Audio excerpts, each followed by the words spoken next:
Good Monday morning. Thank you for joining us here on KARE 11 News Now. I'm Jason Hackett. Let's get to your headlines. If you're heading out this morning, add a little extra time to your commute. Roads are still rough out there after snow and whipping winds Sunday caused blizzard-like conditions. Things are getting better throughout the day today, though. We're going to check in with our weather team in just a little bit. We're keeping a close eye on Minnesota State Patrol's page this morning as we wait for the latest crash numbers to come in. Here's what we know right now. State Patrol says as of 9 last night, troopers responded to nearly 350 property damage crashes and 29 crashes where people were hurt. Across the state, nearly 400 vehicles went off the road and 24 semis jackknifed. Now, the roads are slowly getting better. Traveling anywhere in the state has been difficult, though, over the last 24 hours. Blizzard warnings taking effect in some areas. On 169 near Shakopee, watch this here. A jackknife semi blocked all lanes of traffic at one point. In the week between Christmas and New Year's, the timing of this means trouble for a lot of people. AAA expects a record high number of people out on the roads to close out the year. If that includes you traveling this morning, be warned. The snow stopped, but it has frozen up on the roads, and that leaves snow emergencies in effect for many of us. Besides Minneapolis, there's Bloomington, Crystal, and New Hope. Now, the storm may be over now, but the road's still icy. MnDOT has been out in full force, but as the department spokesperson Ann Meyer tells us, travel issues are expected to continue throughout the morning. Can you talk about the effort that went into getting these roads ready for what we saw over the last 24 hours? Yeah, we saw a variety of snow out there. Goodness, it started in the 30s and we had that wet, slushy base, and then it continued for hours and hours after that. Really, the snow wrapped up after midnight. So our crews have been tackling what's been coming down, but what's been really challenging is those winds that made blizzard-like conditions in western and southern Minnesota. That's why we're still seeing some challenging travel conditions down in those regions. Here in the metro, of course, we're starting to see some improved conditions. I know there's been some talk about the sun doing a lot of work, but I want to give a shout out to the hundreds of drivers who have been really working hard overnight to improve conditions to get to where they are. Now, we do have material, rock salt and brine, and we can add additives to that to help improve the performance in cold temperatures like this, but everything we do will take time. So plan for that extra activity out there today. And let me be mindful of some of those slick spots, ramps, bridges, overpasses. Those are traditional trouble spots. Watch for those all day because it doesn't take much of a slick spot to really create an issue for you, especially at the wrong speed. That's why I always tell you to slow down and keep a good distance between yourself and other drivers. You mentioned southern Minnesota there. We heard it was in rough shape. For viewers heading that way this morning, maybe they're heading back home for the holidays or from the holidays. What's the outlook out there in southern Minnesota? Yeah, goodness, that area had 40, 50 mile per hour gusts of wind, some really challenging visibility issues, which created some safety concerns. We've still got some issues. I know we talked about some drifting snow, but we also have stranded vehicles on the roadway that we also have to get off the road before we can open it up in some of those trouble spots. So again, that's why we encourage folks, if you don't have to be out there when conditions are really bad, we want you to stay at home because, gosh, any spin out or crash can turn into a separate emergency, especially when conditions were as bad as they are. But again, now that the snow is gone, that's going to help us some. We want those winds to come down as well. Temperatures aren't working in our favor, but I'll tell you, our material will still work. We'll get things in better shape, and hopefully by this afternoon, we'll really see some improvement out there. Now, this storm could not have come at a worse time for people flying in and out of MSP. According to FlightAware, there are about 80 delays at MSP so far today and more than 50 cancellations. Wow. TSA lines are about a 15-minute wait right now, so not bad. That is far less, though, than the hundreds of delays and nearly 200 cancellations on Sunday because of the severe weather. We spoke with a woman who was trying to get to San Francisco. Got delayed about 5 times yesterday, and then it got canceled about a minute before we were supposed to board. They did, however, give us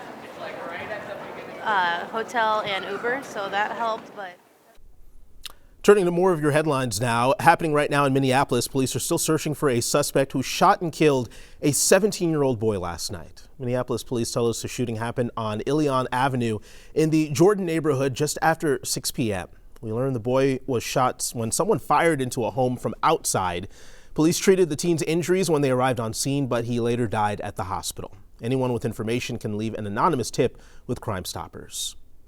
We are waiting for word on what started a fire that left 2 people in critical condition last night. Minneapolis Fire Department began battling the blaze during blizzard conditions near 30th Avenue South and East 43rd Street. When they got to the scene, an elderly resident told them another person was still inside the home. That person was rescued, but crews had a hard time navigating the home as it was, quote, overpacked with stuff. It could be a big day for teachers in Minnesota's largest school district. The Anoka Hennepin teachers and educators plan to meet in a mediation session after 98% of the union filed an intent to strike. There's a 10-day waiting period, meaning the earliest a strike could start is January 8th. Union members say they need raises to ease hikes to healthcare premiums. Well, today in South Florida, another high-stakes meeting between President Trump and a world leader. Israeli Prime Minister Benjamin Netanyahu visits Mar-a-Lago as that country has new tensions with Iran. This comes just a day after Ukraine's president met with President Trump there as the U.S. tries to broker peace between Ukraine and Russia. NBC News' Bofta Yamam has more. A clear message from President Zelensky: Ukraine is ready for peace and hopeful a deal can be made. Meanwhile, President Trump says they covered 95% in their talks on Sunday, but he stayed away from making promises on the big issues at play.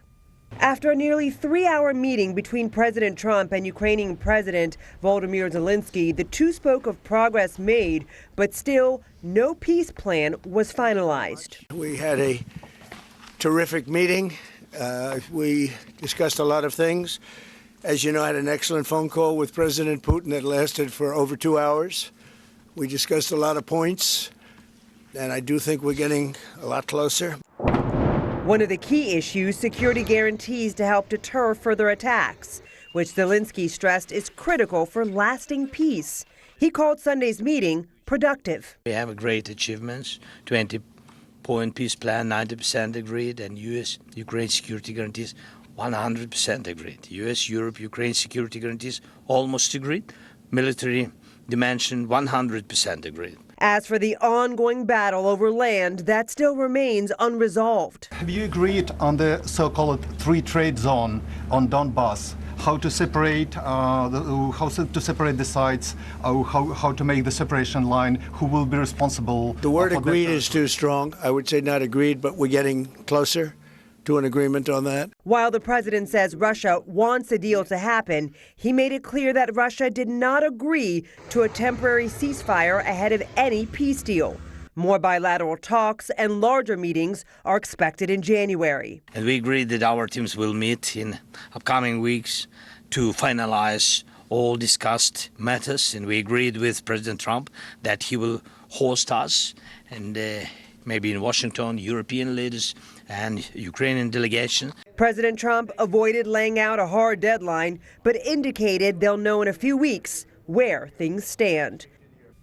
Now, in the days since President Zelensky announced his meeting with Trump, at least 2 people have been killed and dozens hurt in attacks by Russia on Ukraine's capital. In Washington, Bofta Imam, NBC News. Now back to you.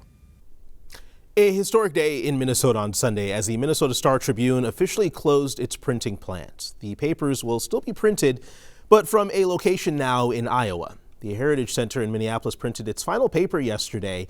125 workers were laid off from the once bustling plant. The Strib says declining print readership forced cuts to the site in recent years. The paper has a large digital presence, but will still be printed from a new location, as I mentioned, in Des Moines. Stick with us. More news and weather coming up after the break.